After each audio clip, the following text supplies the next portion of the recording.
Thanks for coming. Thanks for coming. I am pleased to see everyone here. Despite Punxsutawney Phil telling us that, doom and gloom is headed our way for another month and a half, the sun was shining here. I saw blue sky and clouds. I'm pretty sure it was not a hallucination or on my part, or a mirage for everybody else. So I think we're doing well. But welcome. Thanks for coming. This is the Portland Committee on Community Engaged Policing Racial Equity Subcommittee meeting. I am the subcommittee chair, Celeste Carey. I use female pronouns, and I am at your service.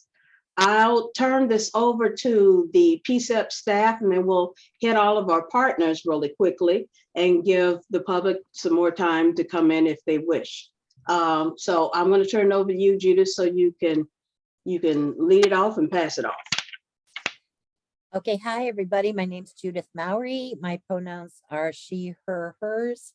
And I'm the interim project director for the PCCEP, also the senior policy advisor for the Office of Equity and Human Rights. And I just was at the dentist for 2 hours, so my mouth is not working totally properly. And I will pass it off. I'm going to go across my screen to Claudia.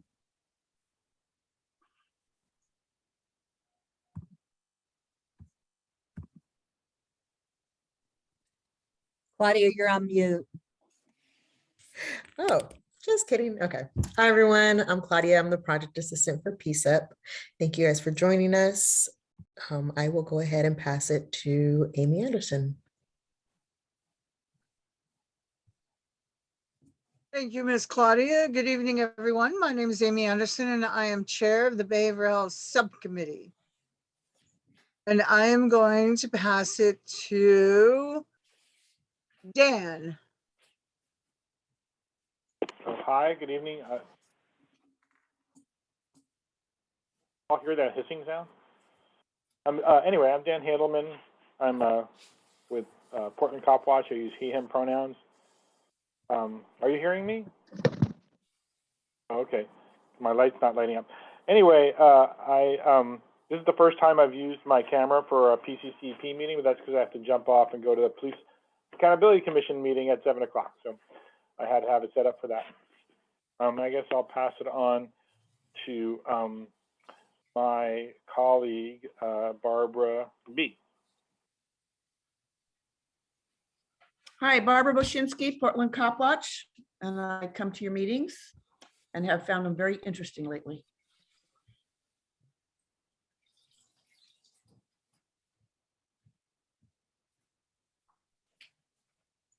Let's pass it off then to, let's see, we've had Amy. How about Barb?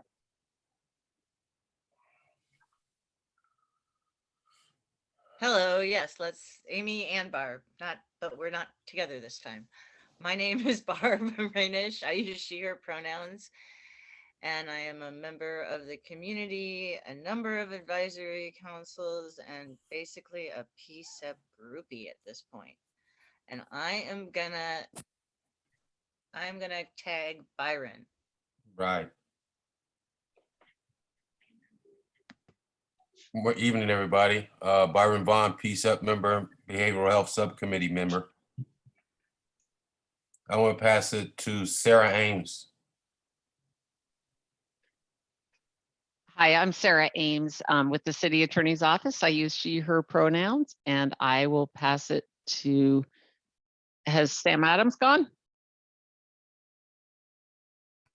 Thanks, Sarah. Good evening, everybody. Sam Adams. I work on the staff of Portland Mayor Ted Wheeler's office.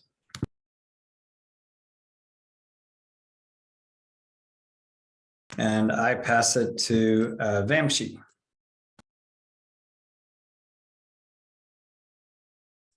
There we go. Good evening, everyone. Vamshi Reddy with the City Attorney's Office, and I use she, her pronouns. I will pass it to Jared Hager. Thanks, Vamshi. Jared Hager with the U.S. Department of Justice. here in my role as monitor of a settlement agreement between the United States and the city of Portland regarding police reform. I use he, him pronouns. I appreciate you having me here. I will pass it to Mary Claire Buckley. Hi, Mary Claire. Hi, Jared, thank you. Mary Claire Buckley, and I work at the Portland Police Bureau on DOJ compliance and serve as the Inspector General. I will pass it to Heidi Brown. Thank you. Hi, my name's Heidi Brown. I use she, her pronouns. I am with the City Attorney's Office and work on the DOJ settlement agreement. And I will pass it to Jonas Geisler.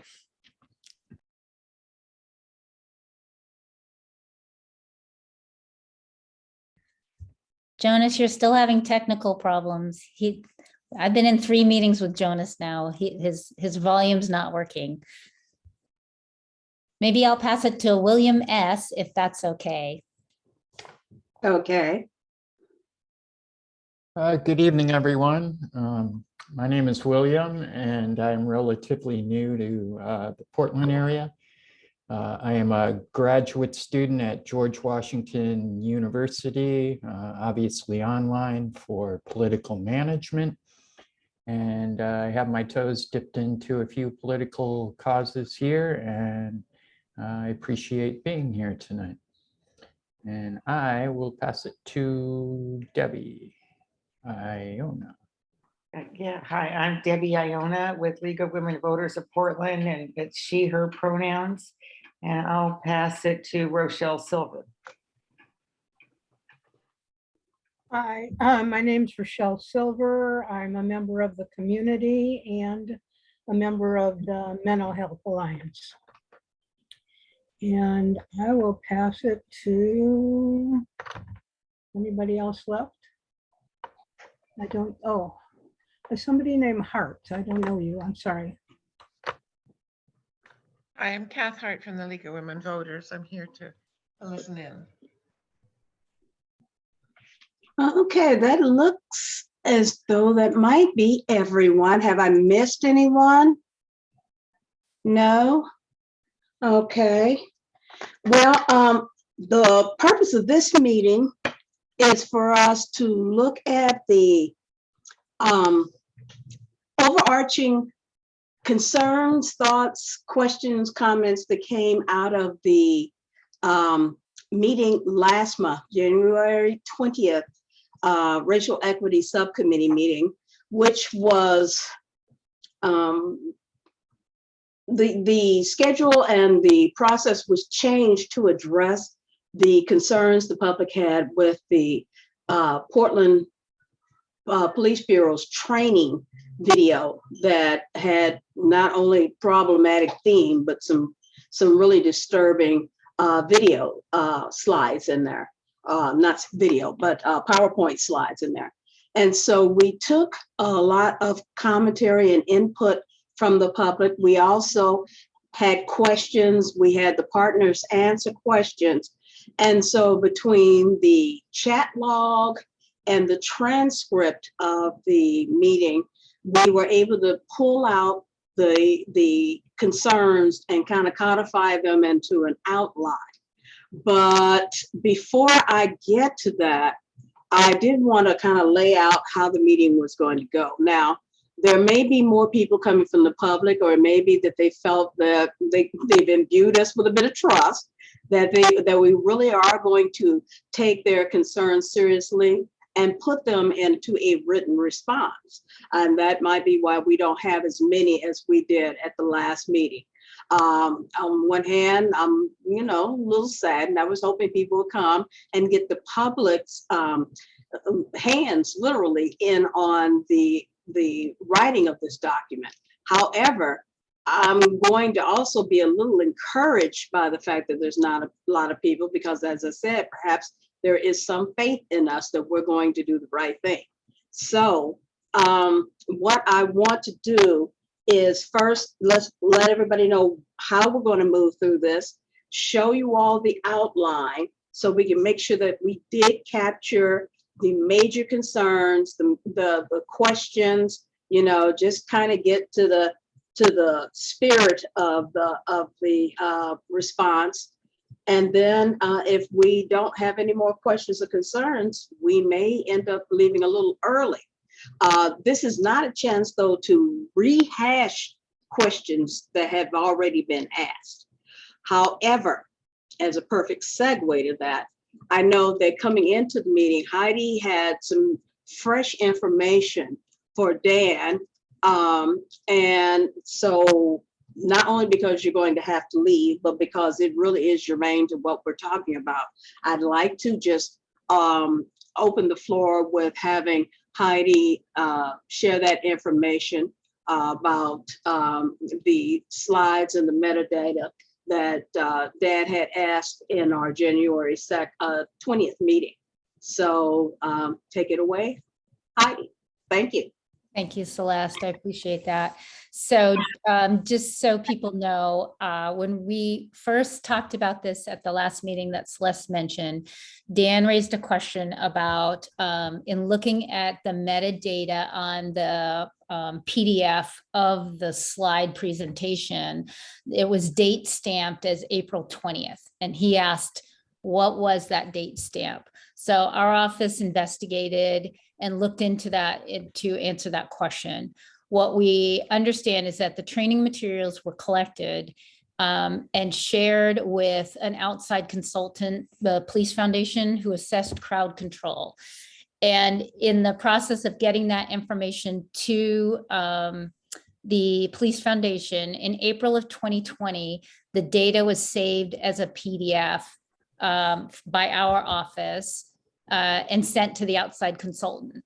A paralegal in our office was the one who saved it as a PDF.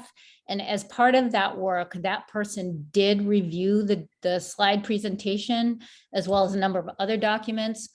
But the review was for privilege, like attorney-client privilege, not for substance. So the slide was not that meme at the end and the general overview of the slides. The pictures were not what that person was focused on, and they did not notice the detail in the words of the pictures that were contained there. They didn't look closely at it enough, as it did not impact any privilege. And did want you all to know that the person assured us that had they noticed it in April of 2020, they certainly would have reported it and brought it to our attention. So I did want to share that information, and I hope that helps everybody, not just Dan, in understanding about the metadata. Did you have any follow-up questions or concerns or thoughts, Dan? Well, now I'm concerned that the Police Foundation, which was reviewing Portland police practices at some specific protest actions, didn't notice this part of the training slides, and they didn't write about that in their report. So yeah, I'm concerned. We spent, the city spent a lot of money on that report, and I'm very confused about why that didn't catch their attention. So I guess my first question is, again, you said this was a review based on crowd control. Okay, I'm not exactly following what they were looking for. So how were they reviewing this with regard to crowd control? Were they looking for videos to depict it, or rather slides to depict it? Crowd control? Were they looking at content that instructed the officers in techniques for addressing crowd control?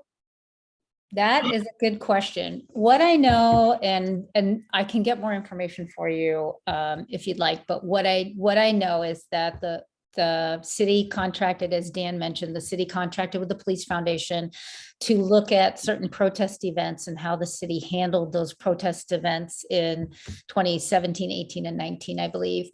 And as part of that, they asked the city and the police bureau to gather a significant number of documents. And within those documents were these RRT training materials, this presentation that you've all seen was contained within those materials. And so, so the review that was done by our office was limited to looking for, is there anything that's an attorney giving legal advice or a reference to the attorney told us? So that's the kind of thing that the paralegal was looking for, not reading every single word in all the documents. As for the police foundation, I can't really answer why they didn't flag it. So I'm going to ask the obvious question. Forgive me if it just seems really banal and basic, but here's the point. How do you look for something as specific as reporting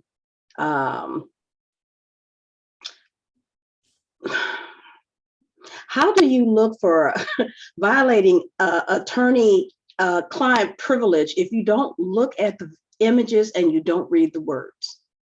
I'm just going to be very blunt, and I mean, it escapes me. I'm not the only person in here who has edited at least their own work for content, for cohesiveness, to make sure it is actually saying something, it's cogent. How do you not look at the words and the images if you look at something as specific as a violation of attorney and client privilege? Help me, please. So basically, they would be looking for a citation to a case, something that would flag that this is a privilege. Sometimes when we do a review, a paralegal in our office will do a review on a public records request. I'm just going to give an analogy where they're looking for like a driver's license, a birth certificate. They are not reading. Yeah. And so they're not looking at the pictures. They're really not looking at the pictures because that has nothing to do with what would be anything they would be looking for. And they are looking for through hundreds, if not thousands of pages of documents. So they're simply scanning through, looking for, is there something that would catch my eye that would be, a case citation or something like that would be clearly referencing something an attorney told them. So now, just in public, if you feel like I'm missing the point and I'm not asking a question that you think should be asked, it sounds as though they're looking for a word equivalent to an equation. So we're talking about brackets, ellipses, colons, commas, parentheses that would indicate that this is not a normal flow of text. Is that what you're saying? That doesn't make sense. That's like your birthday in a letter. Okay. Yes. Yeah. And I have not, paralegals do that particular work and I've reviewed it after, but they usually flag things of that nature for us and they'll just highlight the things that appear to be, privileged information that we wouldn't normally disclose. Okay. But yes, what you're saying, Celeste, is a good example of what they would be looking for. Okay, now this is a departure, and I admit I did open the can of worms. We got a few minutes, so I do have a couple of questions. I see hands, so let's go ahead and answer them. Amy, you're first. Thank you. Listening to what you were saying, Heidi, let me see if I understand, and maybe this question might be easier. In this particular scenario, looking at the training materials going to, you said the police association? No. Is that correct? No. The National Police Foundation did it. We hired them as an outside entity to perform an assessment of the protests, some of the protests that occurred in 2017, 18, 19. I think Sorry, I didn't ask my question. I didn't ask it correctly. Okay. Let me rephrase this. What I'm hearing, this is what I'm hearing, is that a bunch of folks asked for whatever materials we might have on crowd control or whatever you want to call it, to send over for other types of trainings. How many different sets of training materials did we have available to submit? That's my question, is like, besides this thing you call a PowerPoint, what else was available to use for material? for training? So the Police Foundation was analyzing big picture protests on what Okay. happened at the protests, how the Okay. city responded, how police dealt with it.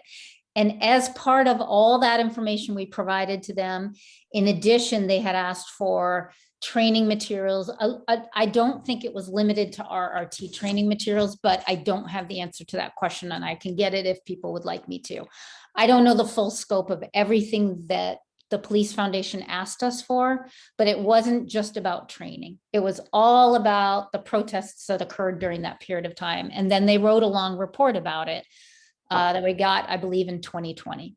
Okay, sorry, you're not tracking me, or I'm not tracking you. Sorry. Let me try again. When this material was used to begin with, what was the material originally designed to do? This PowerPoint, what was its original design? My understanding is that the PowerPoint was put together as a presentation to train not just the rapid response team of PPB, but also other jurisdictions like Oregon State Police, Multnomah County Sheriff's Office, and potentially the National Guard of Oregon. Okay. On how to work, what ways for police to respond to protests. Okay, was this the only document we had available to send, or were there others? Well, I honestly don't know the answer to that of what was, there were a significant number of documents they requested of the city and of the police bureau in particular. So this was one of many, and I don't know if there were other training materials. I would guess there were, but I'm not sure. And I would have to find see, out. that would explain how it slipped through the cracks. Because Right. if there's a whole bunch of materials, and if the information they might have felt wasn't what they needed or were looking for, they might never have showed it. Okay, people might never have seen it based on quality of content. This is what I wanted. This is why I'm asking this question, is I have a feeling it slid through because there probably wasn't a lot in there they could really use that would benefit the training. And that's what I'm trying to articulate out, is what other materials was available for folks to get trained with other than this PowerPoint. And you answered my question, so thank you. It gives me a better insight on the volume of material that people were looking through rather than just one document, okay? It's easy to slide through one document out of 50, not surprising. Thank you. Thank you. Thanks, Amy. Barb?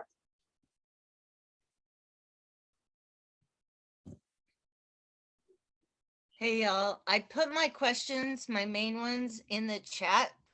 And so I pretty much I'm tracking pretty much what's going on, but what has me really a little bit curious and confused is, how did it come to you guys' attention?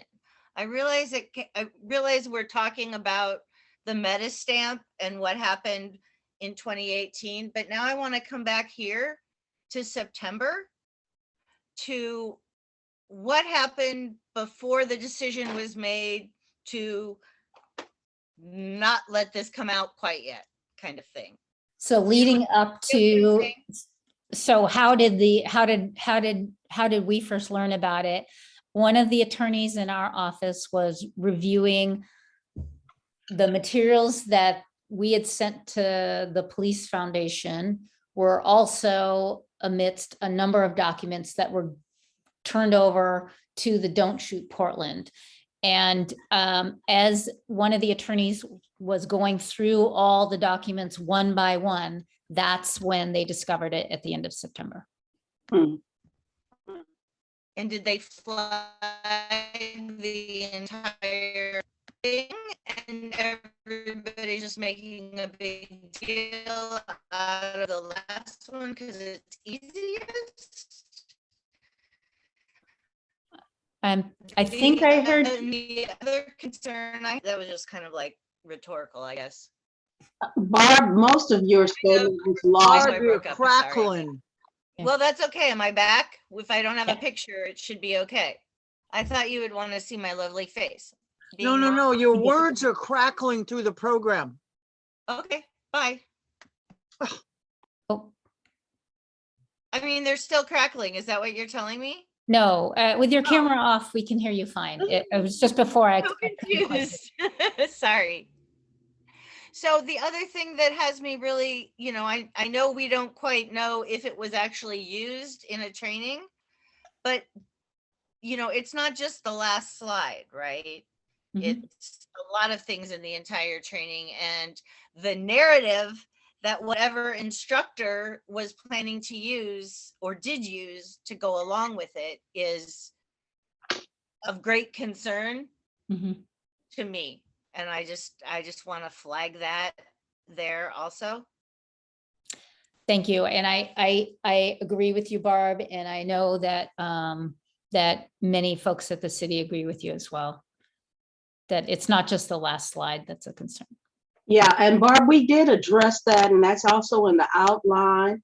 Not to cut you short, but it's 6:30. I only have an hour. I do want everybody to see the outline.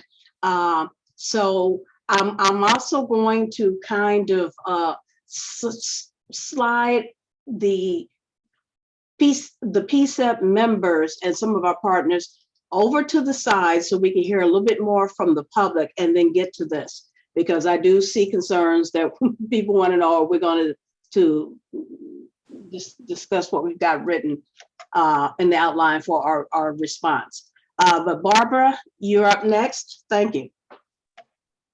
Yeah, I just want, so basically same as what Barbara Arsha said, that the whole slideshow was problematic. Who it was focusing on, false information.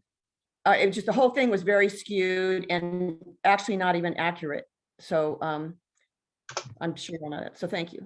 Okay. Thank you. Thank you. So to address that very point, Claudia is going to share the outline that we have.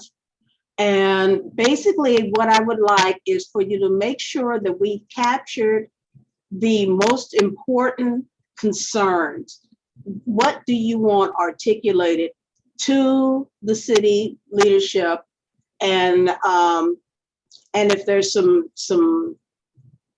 I guess, explanatory points for those categories, you'll see the categories, you'll see a few bullet points under that. Just add to that. So thanks, Claudia, if you'll pull it up for us.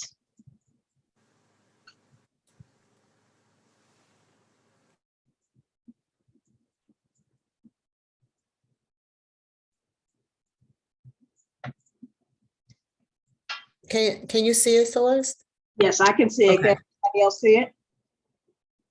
And I also included a link to it in the chat if folks want to see it in that form as well.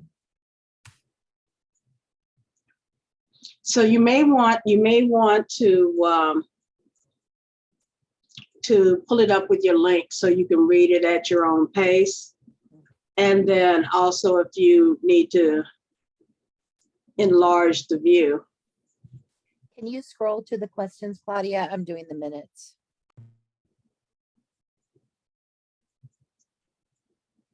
So I've got it broken down, as I said, by kind of main concerns. So this is just with regard to the communication strategies. And again, if you want to click on the link Claudia's provided, you can scroll ahead and take a look and use that to help inform any question you may have about it. But right now, we're looking at the communication strategies. This was the biggest concern, or rather, this was one of the first articulated concerns. Why did we not hear about it? Why was it released this way, etc. So taking a look at this list, do you see most of your concerns with regard to the whole communication dynamic articulated here? And if not, is there something else we need to add, either to explain or expand, or even add depth to this section?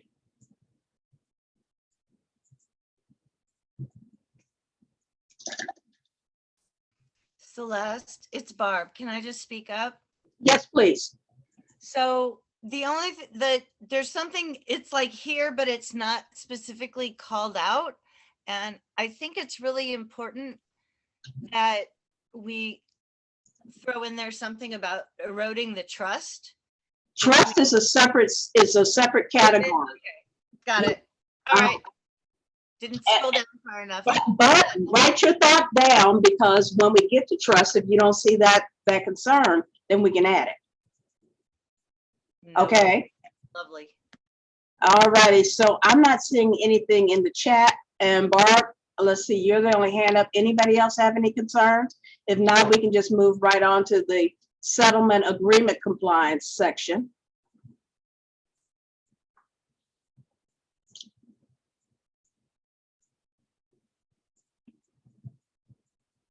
And this first bullet point is, again, people kept articulating their frustration that the city was not complying with the settlement agreement, and that they did not see that this was, you know, an activity that could exist on a spectrum. You either did it or you didn't do it. So I want to make sure I have accurately reflected this as a concern, as well as the second point.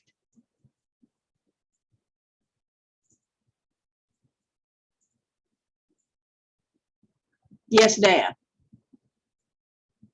Well, it's a little bit complicated because the compliance officer in DOJ said that they deliberately didn't review the trainings for the rapid response team because they were done separately from the other trainings that they were more focused on, that had to do with mental health and use of force and things like that, which that's a meta problem. That's a problem on top of a problem, because it seems weird to me that the DOJ, no offense, I know they're here tonight, but the DOJ and the COCL were not looking at the training slides that we're talking about, and moreover, that it sounds like the rapid response team was able to create their own slide deck without anybody in the training division reviewing it either. But maybe I misunderstood all that. But that's my understanding of what happened. That there's that the settlement agreement appears to assure us that all the training that has to do where police are going to use force is going to be reviewed, but that didn't apparently include training about crowd control. Okay, would you put that in the chat for me, Dan, so that I can copy this and add it to my copy, my version of this, because I want to add that. Generally, I would have us have our partners ask questions. Let me take a quick look at where we are. Let's see. Okay. I'm trying to make a judgment call here. If any of the partners would like to respond to Dan's concern, if they know, please do. If you don't, that's okay, because I did also tell partners they weren't going to have to answer questions. So it's more important that we actually capture your question in the document than it is to ask them to respond to it right now. Dan, is that okay? Yes. Okay. All right, great. Well, I do see it in the chat here. Thank you, thank you. Any partners have any response? If you don't, again, like I said, this is okay, because you weren't expected to answer, and in the vernacular, this is no harm, no foul. Celeste, if I may. Yes, please. So Dan, we were supposed to get a list of all trainings. And if you get a list of all trainings as required by the settlement agreement, then you can make a selection of what trainings to go view. At some point several years ago, we started getting concerned about crowd control use of force, and we asked to go see the crowd control training.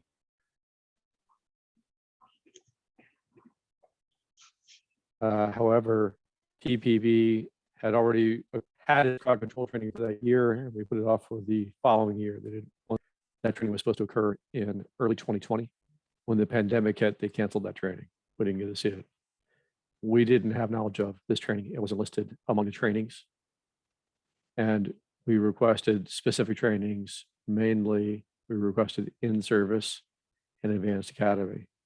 But we did review uses of force involving crowd control in prior compliance assessment reports that are on the court's docket. And you can see our opinions on those uses of force.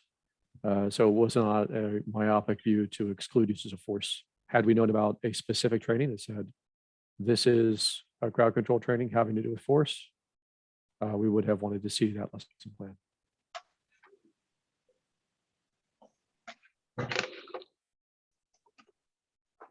Thank you. Thank you, Janice. Dan, did that answer any part of your concern? And I'm still putting your concern into the bullets, so. Yeah, the dots, please. But yes, no, just leave the question in, because it's, you know,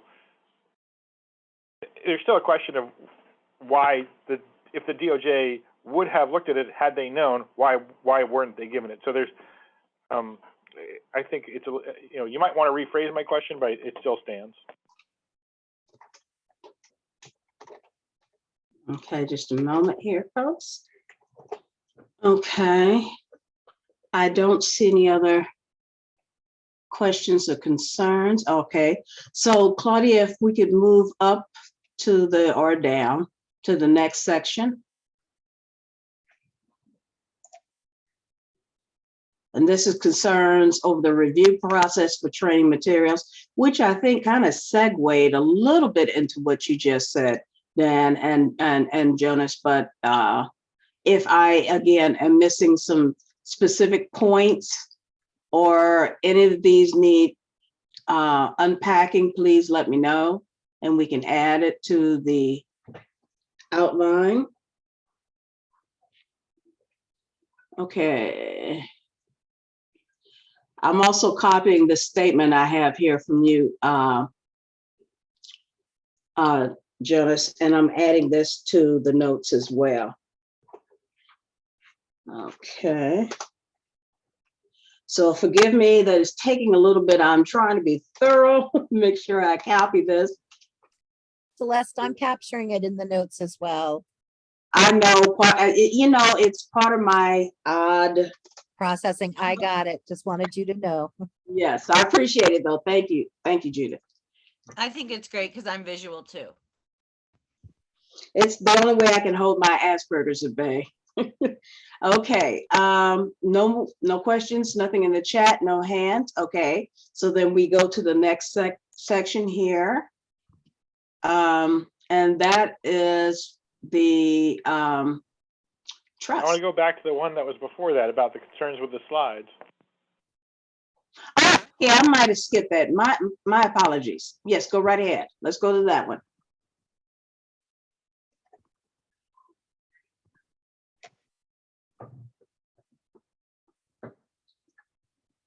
Yeah, well, I mean, it covers it in Broadway. You know, did you see, Chair Carey, did you see the report that came out from the OIR group looking at potential bias within the Portland Police? I don't know that particular report. Okay, I haven't had a chance to read. I've only read the articles about it so far, but one of the articles pointed out that the slide that shows violence occurring at a protest, the only people in that slide are people of color. Mm-hmm. And that, you know, I think it may be worth putting that specific point here in one of your dots. I don't say bullet points because that's violent, but in one of your dots here, say, only people of color are featured in the slide about violence. That's really, really, you know, it's not even subtle in some ways. It's just sort of one of those, you know, institutional racist things where people who aren't thinking about it probably just put the slides in there, but it sends a really bad message. Okay, so I'm adding that. The slide depicting violence, specifically depicting violence, featured only people of color.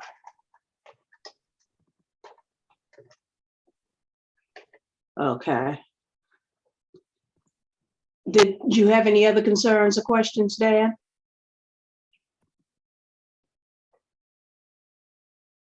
well, I'm not sure if this is going to come up later, but I, at your general meeting the other day, I asked Chief Lavelle about the slide that describes anti-police demonstrations and said, do you think that being anti-police is the same thing as wanting police accountability? And he said, no, he didn't believe that. So, you know, I'm troubled by the phrasing of the, you know, and that's just an example. There's probably more throughout, but that's one example where language is really important. If they say that somebody who wants police accountability is anti-police, that sets the police against them. It makes it seem like us versus them instead of we all want to see police who are held accountable when they do something wrong. I would hope that, you know, I know there are officers that believe that that's true. I'd like to see that point raised as well. You know, language, including the slide that talks about anti-police protests, is troubling, something like that. Okay. Were you able to capture that okay, Judith? Do you need a moment?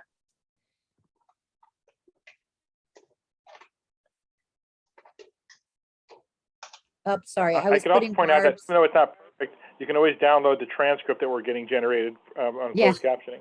Well, yeah, it would be nice to, I just want to get these done. So if the point you were making, Dan, can you make it one more time? I'm sorry. I was copying Barbara's. I'll type it into the chat. Thank you. Really appreciate that. Yes, that helps a lot. Okay. And so then we can move to the next section.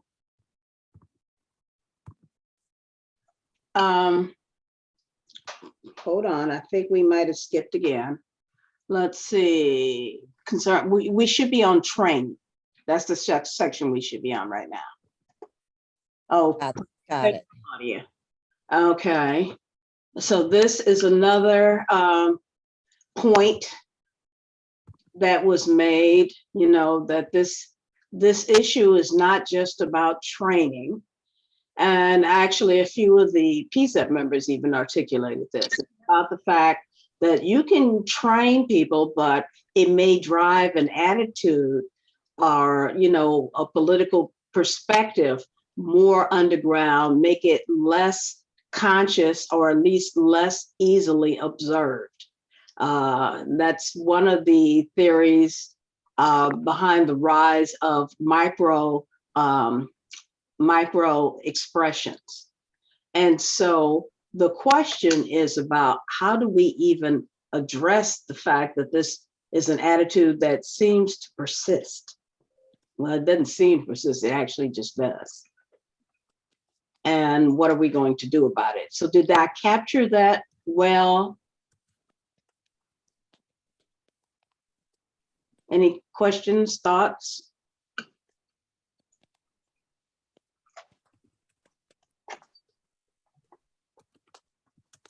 Yeah, I'm depending on my members of the public here to help us get to the spirit of this. So if I'm missing something, please let me know.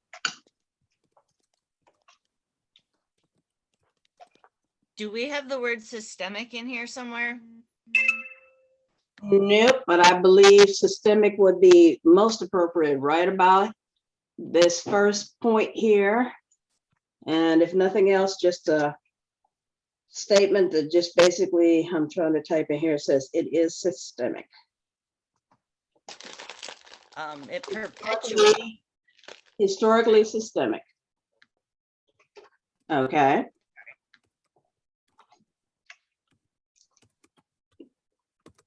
Okay, Barbara.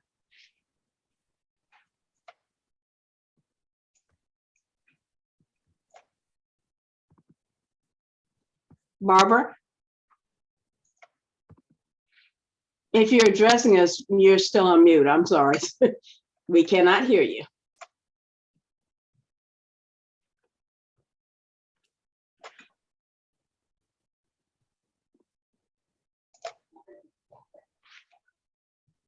Okay.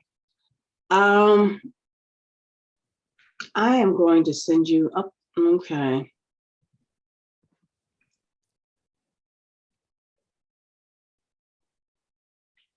Okay, so Barbara, since we can't hear you And it is 6:49. I'm going up there. I see your face now. There you go. Sorry, I didn't know. I just put a couple things in the chat about it also not being historically accurate.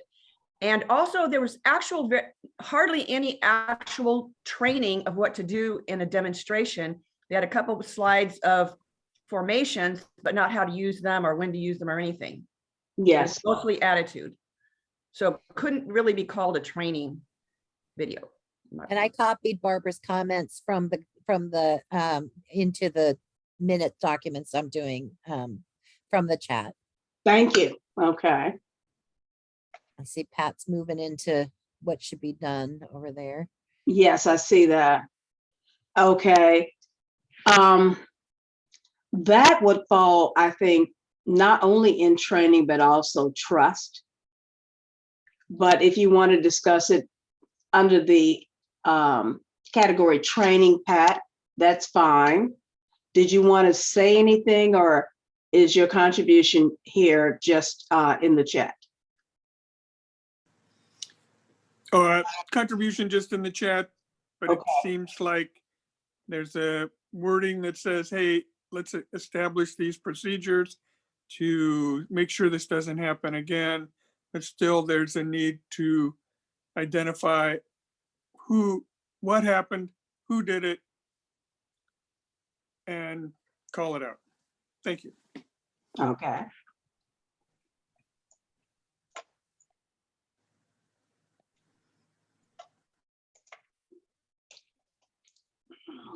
Okay, just a moment here.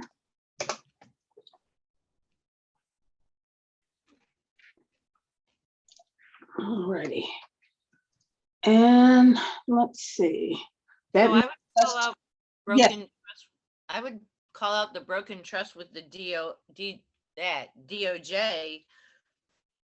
at the, and it covered the time when they were in mediation.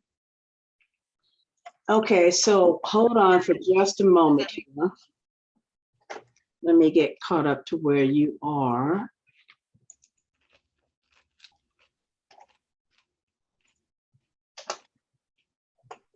And it might go at the very top because I didn't look back there, but just definitely trust the DOJ. I don't know. Okay, just a moment. I am trying to enter some information here. Ah, there we go. That's what I need. All right. Okay, so again, is this Barbara I'm talking to? No, it's Barb.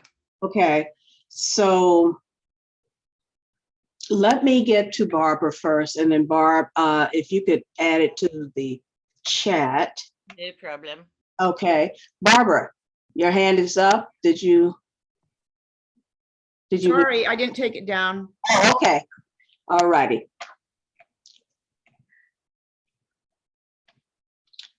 Dan, I see your comment here about prior to 2018, officers creating trainings. We'll add that, but okay, no, we'll just add and we'll figure out how we're going to work on that. I want to try to keep this as concise as possible with regard to what we can do about this particular training, but I am not saying that your statement is not relevant. I'm just trying to make sure that I don't get too diffused, but we're adding your concern to the outline. Okay, so with regard, yes. This, for as point of, that was actually a question to Jonas Geisler. It wasn't a point I was trying to add. Thank you. Okay, and then Barb, you were speaking to trust and the broken trust with the Department of Justice. Can you unpack that for me so I know exactly what you mean when you say broken trust? Do you mean, for example, trust broken with the DOJ and the PCCEP, or the DOJ and the public, or the between the DOJ and the city attorneys? What exactly are you looking at? So I wrote in the chat, broken trust with DOJ during a mediation between the city and DOJ. Okay, okay. or, reasons to question the trust. I don't know.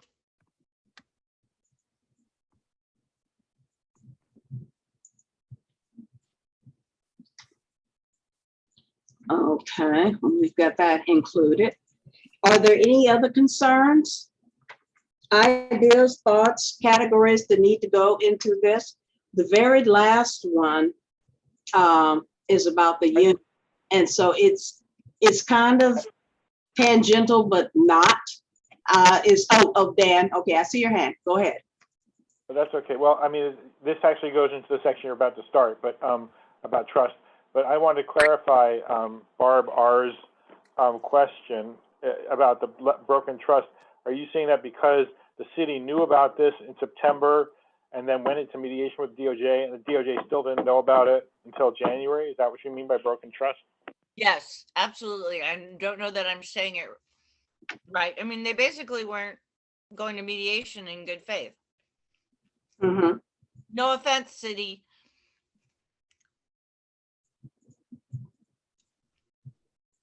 Well, this venue is to address those very hard questions. And as I've said before, it is my desire that this be a venue that has the openness to ask the hard question, but we don't denigrate or harm our partners while they're trying to tell us the truth we want to hear. So I'm trying to keep this both a safe place for partners to work on the challenge, the problem, the missteps, even the bad actions. But I also want us to feel comfortable to ask the hard questions. In other words, the whole point of this is to have that civil discourse to make this truly community engagement. So, I just ask that there be no sneaky punches and try to keep the haymakers to a minimum. But thank you for asking a hard question, Barb, and thank you for all my partners for being here, being present, and answering. Let's see, we're at the last section right now, and that's the concern about the relationship between the police union and everybody else. One of the things that I heard mentioned is that it seems the union doesn't care about us. Did I capture that properly? Does this need to be expanded upon or clarified? Anyone?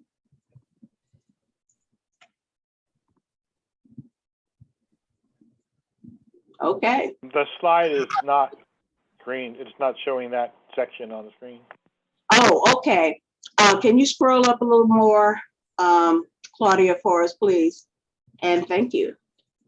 And don't forget, you can also click on the link so you can see it yourself, and you'll be able to hold on to that for the future. Scroll and read it at your leisure. And you need to scroll up just a little bit more because we're still at the trust. Okay. Claudia, try scrolling down to where it says concerns with the police union. Keep going down. Yes. I may say. You got it. There it is. Perfect. Thank you. And then that link is one that City Attorney Heidi Brown brought us at the January 20th meeting, which discussed the Oregon law, which allows the discipline to not be kind of retroactively overturned because of employment law.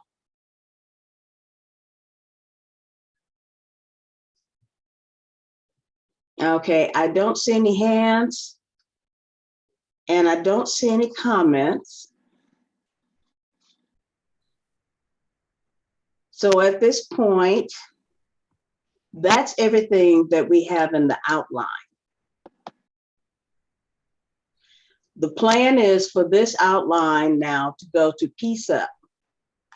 We will write a letter. And I'm not quite sure how I want to do it just yet. I've made arrangements that if necessary, at the regular racial equity subcommittee meeting, we might be able to either show you the letter or have any other discussions about what else we would want to do beside having a written response. I'm also trying to decide if we want to revert back to my original plan of action, which is I'm trying to teach the public how to work on and understand the whole process of stops data analysis and how all of that entire dynamic is set up, how it can be changed, modified, how it's used, etc. So having said that, if we finish the letter in time for our next meeting, then we'll review it. If we don't, you all are free to come and we can talk more about this and other things that I have on the agenda. Moving from this, the PCCEP committee, the members will look at this, draft a letter. They may post the draft. I don't know what our approval process will be yet because I'm just one member. I can't dictate what the process is going to be right now. Celeste, can I share a little about that process generally? Because I don't want to accidentally say something to confuse people. Totally. So there is another racial equity subcommittee meeting before the next general meeting. The only other time that the whole committee could chime in on this would actually be at the steering committee meeting, which I think we have a lot of other things going on. Might make most sense for it to come back to the subcommittee, invite other PCCEP members and write it here. And then the draft would be shared and voted on at the PCCEP general meeting. Now that would help a lot because I was doing some gymnastics here trying to figure out how we would actually have time to write it and still stick with our schedule. So yeah, and that would, I'm sorry, I didn't interrupt, but just to say that that would give us a week between when the draft was written, if it was completed in the next meeting here, and then which is less than our ideal time to have materials out, but it would be a matter of either, it would be, do you want it sooner or later? If you want it sooner, then we would have to have a shorter review period before the general meeting. Thank you for letting me clarify. Okay, that's perfect. That will be. Celeste, can I ask a question real quick? Because I don't know when you're going to stop and I don't know when the meeting is going to end, but I really need to ask, as a voting member of PCCEP, would it be possible to at least list what happened then and what's happening now in relationship to training guides? I really feel that what we need to be looking at is where everyone is going today, right? Because this was written in 2018. Come on, there's a lot of great work going on.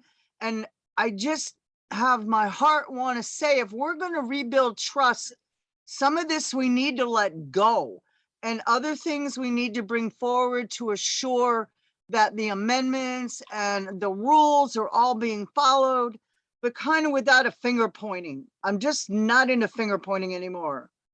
And so I was hoping that maybe you could write it in such a way and say, this is what occurred, this is what's occurring now, so that folks can see the changes that are already in motion.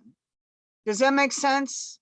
That makes sense, but here's where we are actually, as a committee, committed to public engagement.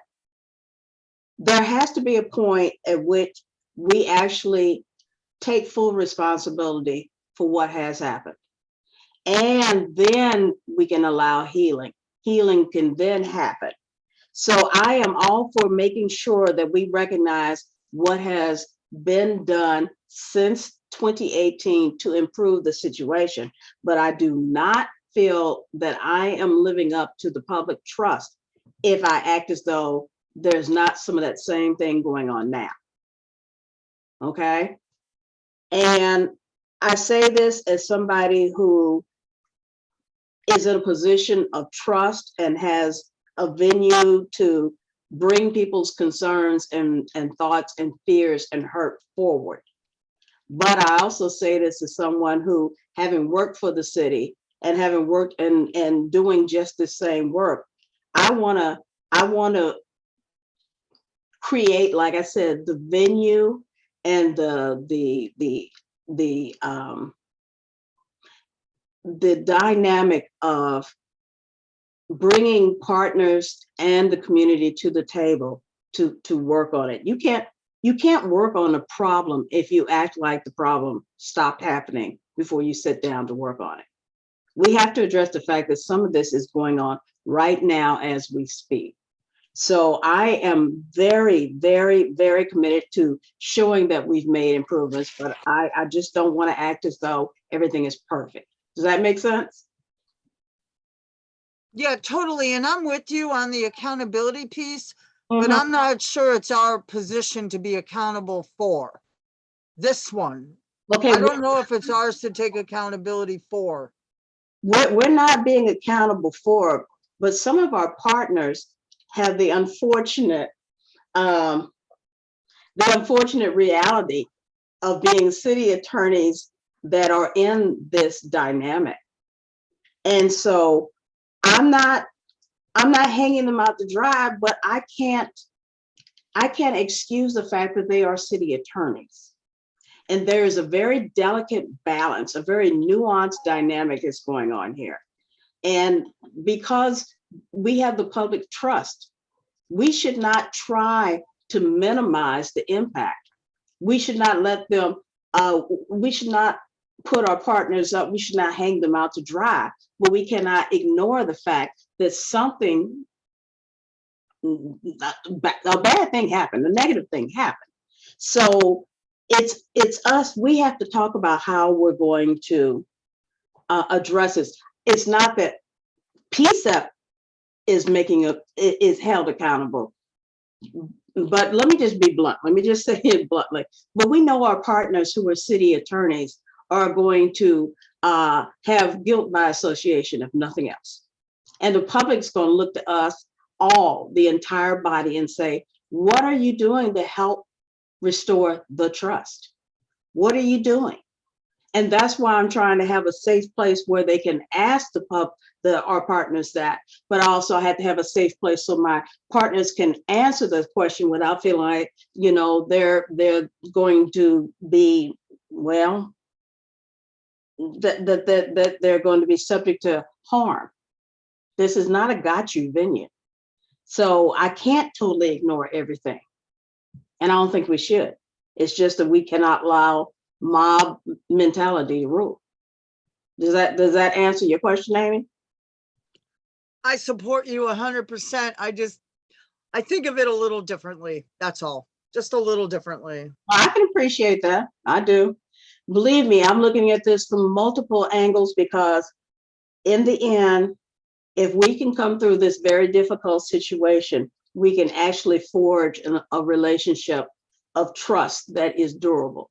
If we fall apart and we do not, as people who have a public trust, answer to that trust, we will never have the public trust again. That's just it.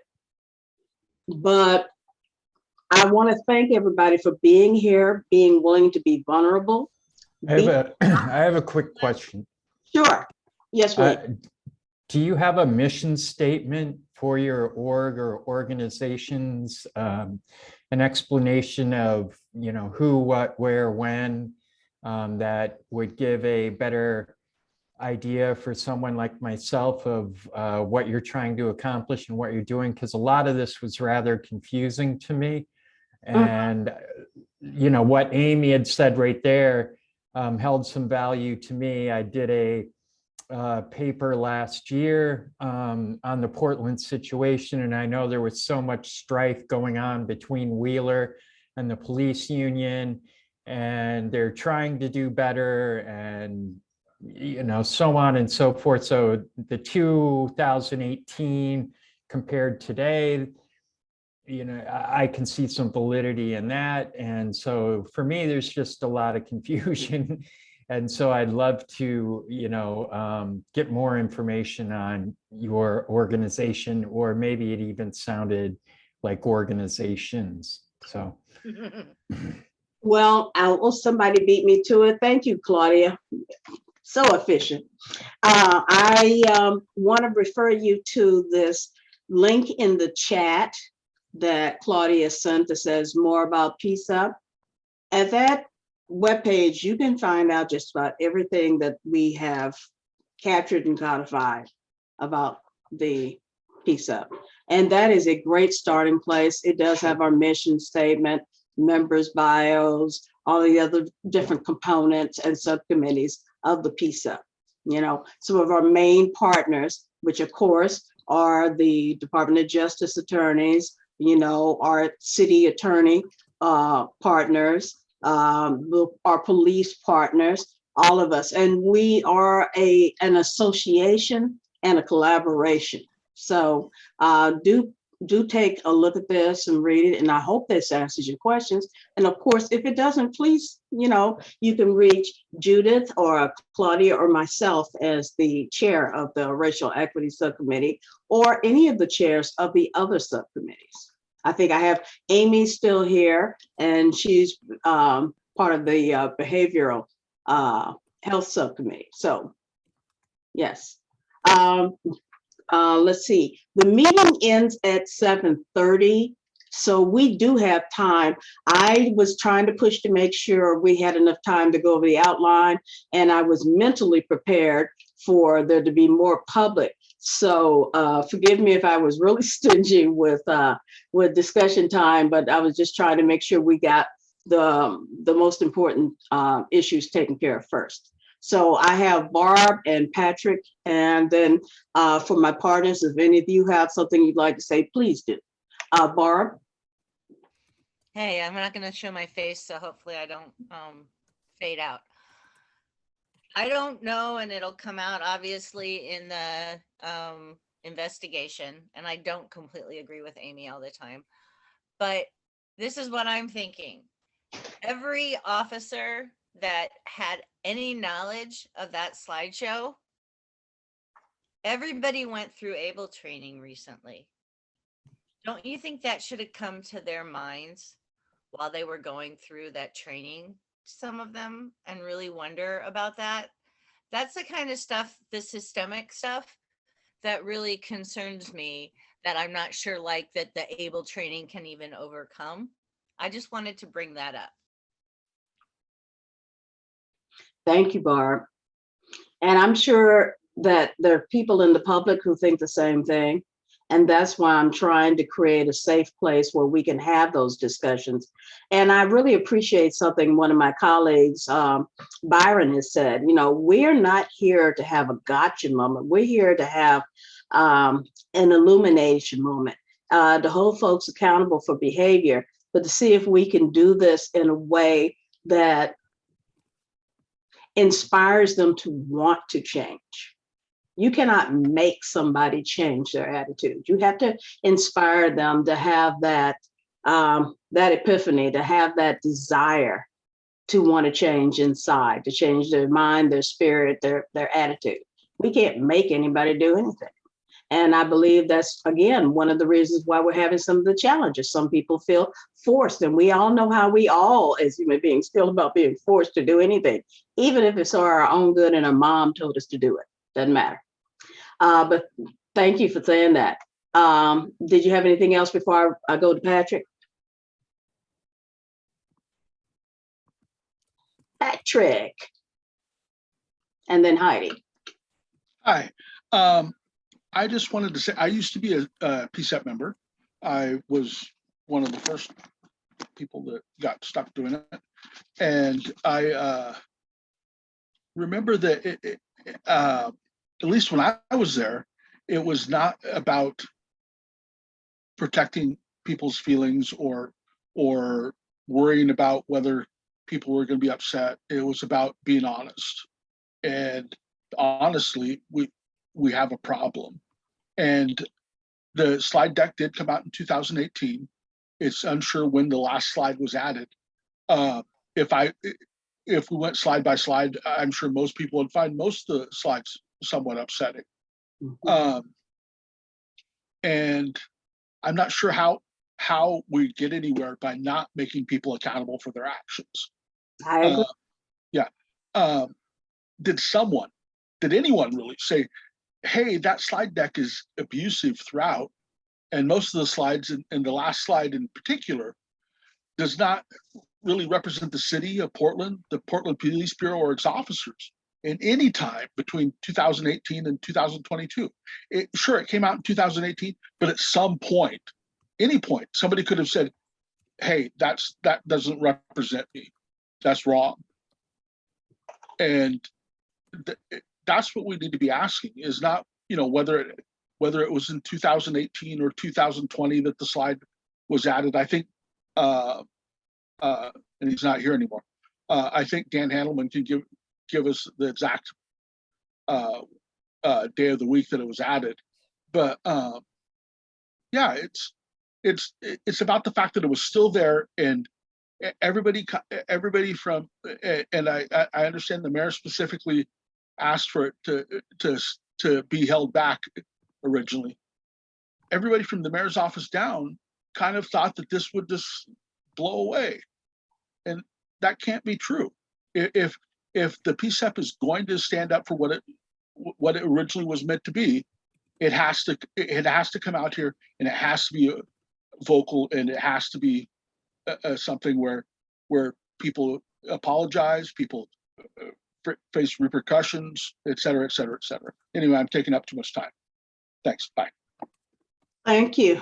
And let's see. I just answered it, but I see in the chat here, William, most of us are not city employees. Some of us are. Obviously, the city attorneys are, but most of us are volunteers. And so if you have any questions, though, just again, you can give Judith or myself or Claudia a call. And then Heidi, I've got you. And then I see Sam is next. Thank you, Celeste.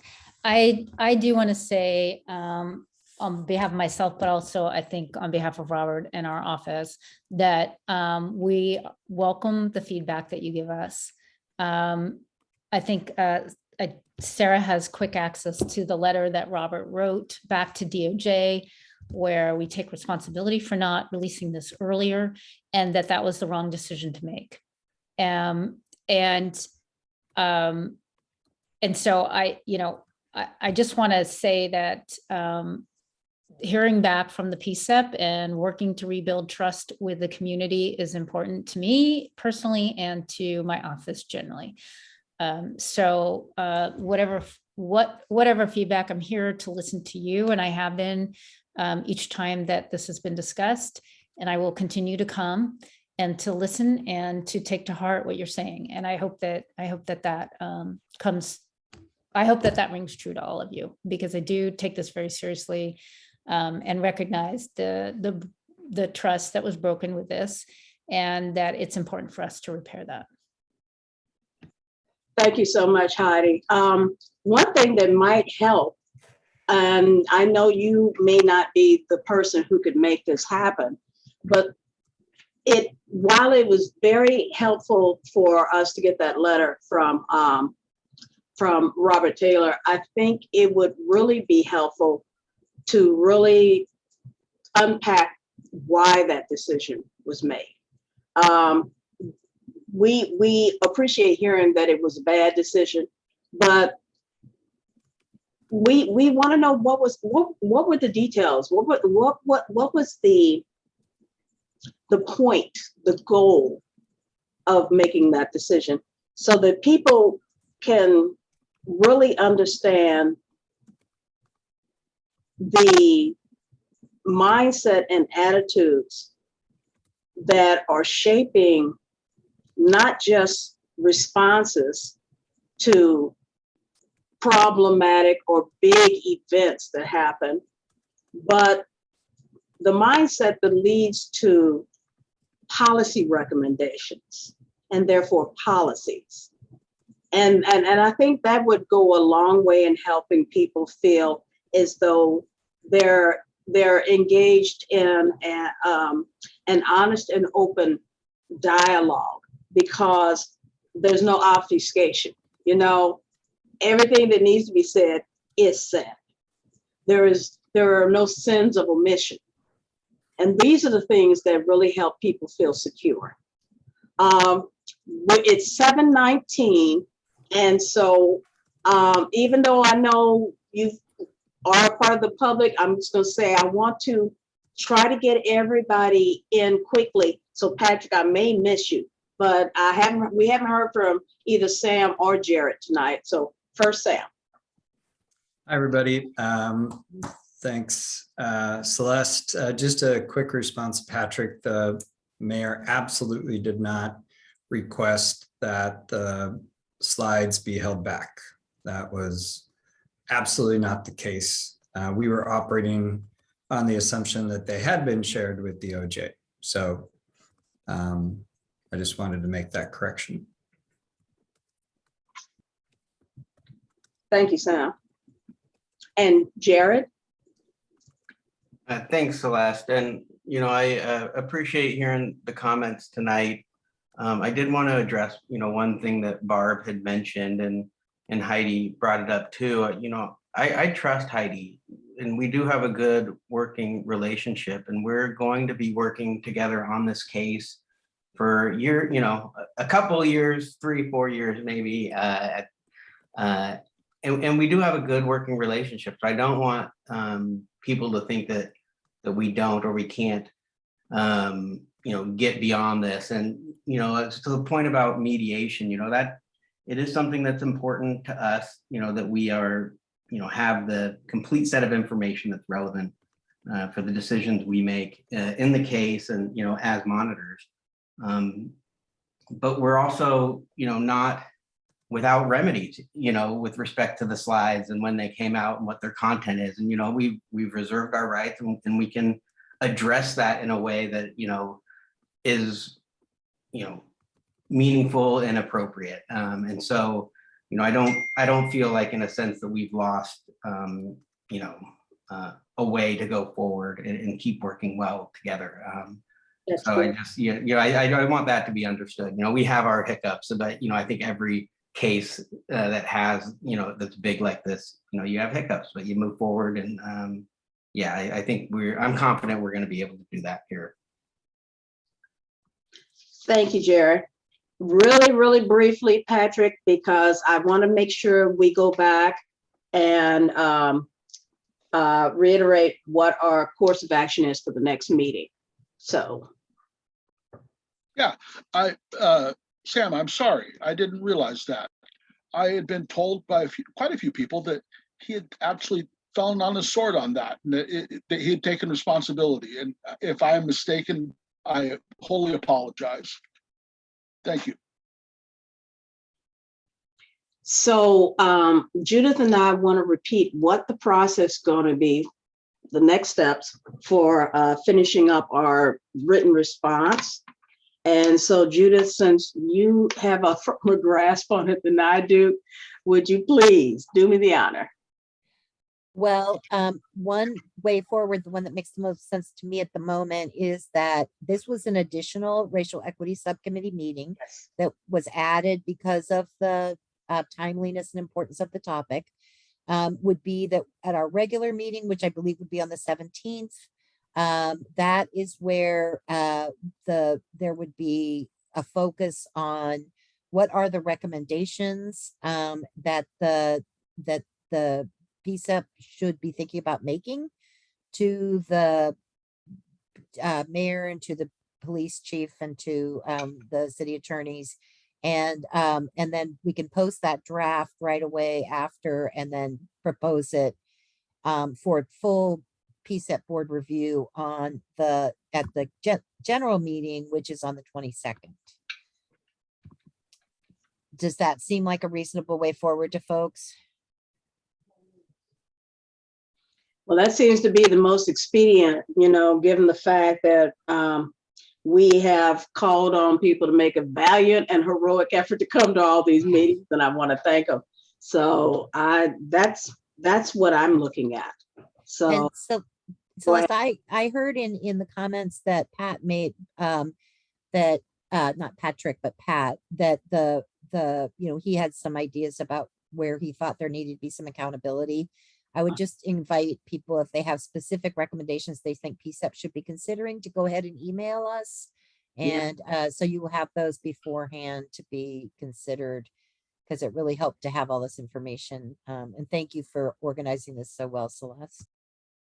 Well, I can only do it with the help of the staff. PCEP staff have been invaluable to me, especially in dealing with this. And I really want to once again thank all my partners for being here. Yes, I know that you are enduring hot water. I'm not going to pretend that I can chill it for you, but I will applaud your courage for being in effect, being present. I want to thank the public for coming and asking the tough questions, and for also, being civil. It's hard sometimes when you feel that people are doing you harm and all you want is an honest question. Sometimes we get passionate and we say things, and you all have been an amazing example of, civility and sharpness, and I appreciate that. And to the rest of my colleagues here, PCEP colleagues, thank you for being here and helping me stay strong and be accountable to you all for process and bringing some light to this. So if no one has anything else that they want to add, I will see you all at the next meeting on the 17th. Thank you again, everyone, for being here and for helping us make this a